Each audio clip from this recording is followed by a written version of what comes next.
नमस्कार किसान साथियों, आप सभी का हमारे चैनल में स्वागत है। आज हम बात करने वाले हैं कि आप गर्मी के सीजन में तरबूज की खेती करके एक अच्छा मुनाफा कैसे कमा सकते हैं। तो इसके लिए सबसे ज़रूरी जो होती है समय की चयन। तरबूज की खेती के लिए सबसे जो ज़रूरी बात मानी जाती है, यह सबसे ज़रूरी होती है हम समय चयन कैसे कर सकते हैं। अगर आप इसकी अगैती फसल करना चाहते हैं तो इससे आपको बहुत अच्छा मुनाफा हो सकता है, परंतु अगैती फसल करने के लिए इसके लिए उतनी व्यवस्था भी होनी चाहिए, क्योंकि जैसे मल्चिंग शीट हो गया, आप ड्रिप सिस्टम से सिंचाई कर रहे हैं, समय समय पर खाद एवं जैविक कीटनाशक का उपयोग कर रहे हैं, तो तब आप जाके एक अच्छा मुनाफा कमा सकते हैं। परंतु अगर इसका जो सही समय की बात कर लेते हैं तो ये जनवरी से लेके मार्च तक होती है। अब हम इसका समय तो चयन अगर हम कर लेते हैं, परंतु इसके लिए जो जमीन का तापमान होता है वह कितना होना चाहिए। इसके लिए जमीन तापमान बहुत मैटर करता है, क्योंकि अगर जमीन तापमान अगर कम रहेगा तो जो सीड जर्मिनेशन, जो बीज का अंकुरन है वह नहीं होगा। अगर हम इसकी तापमान की बात कर लेते हैं तो यह 25 से 35 डिग्री के आसपास इसकी तापमान होती है। अगर हम पीएच मान की बात करें तो पीएच मान वही 6 से 7 के बीच में होनी चाहिए। अब हम बात कर लेते हैं इसके लिए मिट्टी का चयन कैसे करें। अगर हम तरबूज खेती करना चाहते हैं तो मिट्टी का चयन करना बहुत जरूरी होती है, क्योंकि किसान साथियों अगर आप मिट्टी का चयन ही गलत करें तो आपके उत्पादन में काफी कमी आ सकती है और आपको बहुत बड़ा लॉस हो सकता है। तो इसलिए आप तरबूज खेती करना चाहते हैं तो इसमें मिट्टी की चयन बहुत ही इम्पोर्टेंट होता है। इसके लिए बलुई दोमट मिट्टी जो मानी जाती है यह बहुत ही उत्तम होती है और इसमें जो इसकी पैदावार होती है यह बहुत अच्छी मानी जाती है, और जो इसका पीएच मान भी होता है ये 5 से 6 के बीच में लगभग मिल ही जाता है। मतलब इसमें ज़्यादा छेड़छाड़ करने की इसके हमको ज़रूरत नहीं पड़ती है। और जो मिट्टी ऐसी होनी चाहिए जिसमें पानी का निकास होते रहे। अगर खेत में पानी भराव रहेगा तो जो हमारे इसमें फसल लगे रहेंगे तो वह नुकसान हो जाएंगे और जिससे आपको भी बहुत बड़ा नुकसान हो सकता है। फसल की जो उसमें फल लगे होंगे वह सड़ सकते हैं पानी की भराव होने की वजह से। तो हमें मतलब मिट्टी ऐसी होनी चाहिए जिसमें पानी की निकास होता है। और जो अगर हम इसकी बुवाई करते हैं तो क्यारियाँ या फिर मेड़ बना के एकदम लाइन से लाइन मेड़ बना के हम इसकी बुवाई हम कर सकते हैं। कहते हैं कि खेत की तैयारी कैसे करें। खेत तैयार करने के लिए हमें सर्वप्रथम मतलब 8 से 10 टन गोबर खाद का उपयोग हम अपने खेत में कर सकते हैं। और जो इसकी जुताई होती है यह 2 से 3 बार अच्छी तरह से जुताई होती है होनी चाहिए। 2 से 3 बार अच्छी तरह से जुताई होनी चाहिए। और जो इसका पीएच मान जो अगर हम जैसे पहले बता रहा हूँ, अगर आप इसकी खेती अगर बलुई दोमट मिट्टी में करते हैं तो इसका पीएच मान लगभग 5 से 6 होता है, जो उसकी पीएच मान से मिलता है। जो मतलब तरबूज की खेती होती है उसके पीएच मान से यह मिलता रहता है। अब हम कुछ उन्नत किस्में के बारे में बात कर लेते हैं। जैसे कुछ उन्नत किस्में होती है जैसे सरस्वती हो गई, परंतु अगर उन्नत किस्में यानी सबसे अच्छी बीज के आप चयन करने जा रहे हैं तो इसके लिए आप जैसे सबसे सुपर क्वीन और सुपर फास्ट नामक दो मतलब तरबूज की वैरायटी आती है, तो इसका आप चयन कर सकते हैं। और इसके चयन करने के लिए मेरा मानना यह है कि आप जहाँ रहते हैं उसकी लोकल मार्केट में आप मतलब बीज भंडार में जाइए, दुकान में जाइए और वहाँ पता करिए कि सबसे अच्छी बीज कौन से होते हैं। बीज अगर आप चयन कर रहे हैं इसके लिए सबसे अच्छी यह होती है कि आप यह पता कर लीजिए कि हमारी फसल की उत्पादन जो है वह कितने दिनों में होगी। आपको अगर पता चले फसल की उत्पादन ही बहुत दिनों में होती है तो आपको एक बहुत ही बड़ा लॉस हो सकता है, क्योंकि जो फसल की जो सही रेट होती है वो आपको नहीं मिल पाए। इसलिए आप ध्यान रखिएगा कि जो फसल की उत्पादन होती है तो वह आप जल्द से जल्द करने का प्रयास करें। और मतलब प्रयास तो आप क्या कर सकते हैं, पर कुछ तो कर सकते हैं ना जिससे आपकी फसल मार्केट में जल्दी आ सकती है। अब हम बात कर लेते हैं कि इसकी हम सिंचाई कैसे कर सकते हैं, क्योंकि जैसे हम बुआई करते हैं इसकी सिंचाई के लिए अगर आपको ड्रिप सुविधा बने तो यह बहुत अच्छी मान जाती है।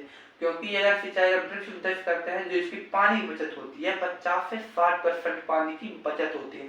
अगर आप इसकी अगर ड्रिप की सिंचाई आप अभी समझ नहीं आए पर आप तब करेंगे ड्रिप सिंचाई जब आपके पास कम से कम 20 से 30 एकड़ में खेती होती रहे, क्योंकि इस समय आपको लगता है कि हर जगह पानी है। अगर आप ड्रिप सिंचाई करते हैं तो आप चारों ओर एक साथ मतलब चारों ओर पाइप फैला के ड्रिप सिंचाई की उप सुविधा अगर आपके पास है तो आप सभी तरह सिंचाई आप कर सकते हैं।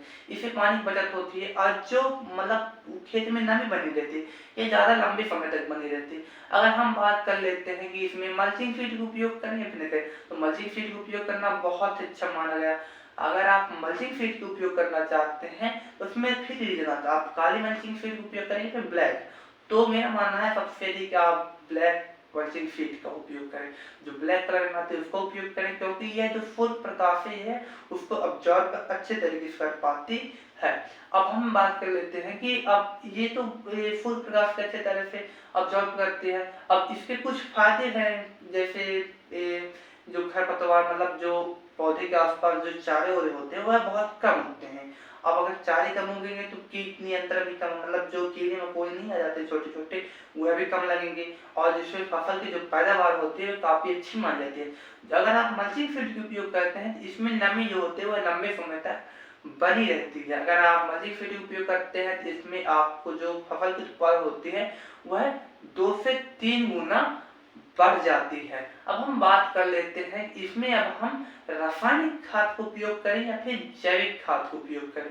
अब जैसे हम कीट नियंत्रण की बात करते हैं तो इसमें कुछ कीट नियंत्रण आते हैं जिसको हम आप समय समय पर छिड़काव करना चाहिए। अगर हम बात कर लेते हैं जैविक खाद का उपयोग या फिर रासायनिक खाद का उपयोग करें, तो हम जैविक खाद का उपयोग करते हैं तो इसमें वही आता है, वर्मी कंपोस्ट खाद का उपयोग कर सकते हैं, नीम तेल, नीम खली, नीमास्त्र, अग्निअस्त्र, मटका खाद इन सबका उपयोग कर सकते हैं। अगर आप ये रासायनिक खाद का उपयोग करते हैं तो इसमें डीएपी, यूरिया, एसएसपी और इस आदि सबका उपयोग हम कर सकते हैं। जो एसएसपी होता है ये जो शुगर सुपरफास्ट होता है यही सब होता है एसएसपी। एसएसपी उपयोग करना बहुत जरूरी है, क्योंकि इसमें जो शुगर के लेवल होता है काफी बढ़ जाता है, इसलिए आप इन सबको उपयोग कर सकते हैं। अब सबसे महत्वपूर्ण बात यह आ जाती है कि इसकी अभी हमको निदाई एवं गुड़ाई में कितने दिन करनी चाहिए। अगर आप इसकी फसल की निदाई कर सकते हैं तो इसमें निदाई गुड़ाई की बहुत ही आवश्यकता होती है। अगर आप इसकी निदाई गुड़ाई करना चाहते हैं तो ये आप कर सकते हैं, मतलब 10 से 15 दिन इसकी निदाई गुड़ाई करनी चाहिए। अब हम बात कर लेते हैं इसकी तुड़ाई कब करनी चाहिए। तुड़ाई के समय में बहुत ही ध्यान रखना चाहिए, क्योंकि आप तरबूज की खेती कर रहे हैं जिसे गर्मियों का राजा भी एक तरह से माना जाता है, और इसकी खेती अगर आप सही तरीके से करते हैं तो इसमें हम आपको अच्छा मुनाफा भी हो सकता है। तुड़ाई के लिए मैं इसलिए इम्पोर्टेंट बता रहा हूँ, अगर आप कभी तरबूज की अगर आप खेती करना चाहते हैं तो इसकी तुड़ाई से कम 5 से 6 दिन पहले इसमें आप पानी रोक दीजिए। आप बोले पानी रोक दीजिए, मैं इसलिए बोल रहा हूँ पानी रोक दीजिए क्योंकि अगर आप पानी उसमें खेत में आप जाते रहेगी तो फसल की मिठास होगी, वो मतलब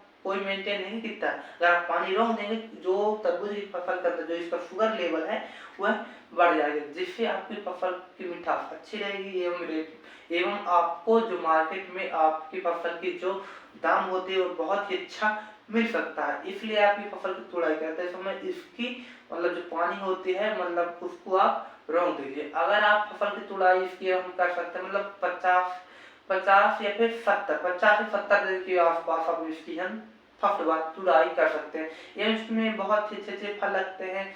और अब यही है कि आप लोग तरबूज खेती जो कर रहे हैं इसके लिए आप सही जानकारी ढूंढिए। मतलब आप लोग कहीं भी चले जाते हैं, आप यहाँ वहाँ उठा लाते हैं और किसी को भी सुन के आप तरबूज खेती करना अब स्टार्ट कर। आपको पता नहीं है कि इसके लिए हमको क्या जरूरी है। और तो किसान भाइयों, अगर आपको ये वीडियो अच्छी लगी हो तो अपने और किसान साथियों के साथ शेयर कीजिए, ताकि सभी किसान भाइयों को सही जानकारी मिल सके। अगर आपको कुछ मिल रहा है तो आप और किसान साथियों की ये वीडियो साझा कीजिए, ताकि सभी को अच्छी एवं सटीक जानकारी मिल सके।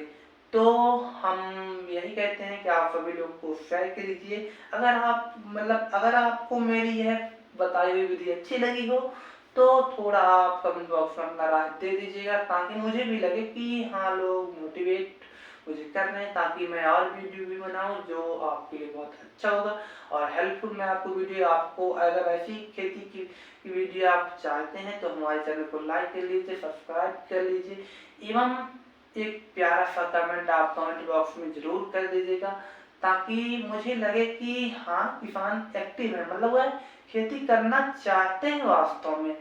तो आप सभी को नमस्कार, मिलते हैं और किसी नए वीडियो के साथ। धन्यवाद।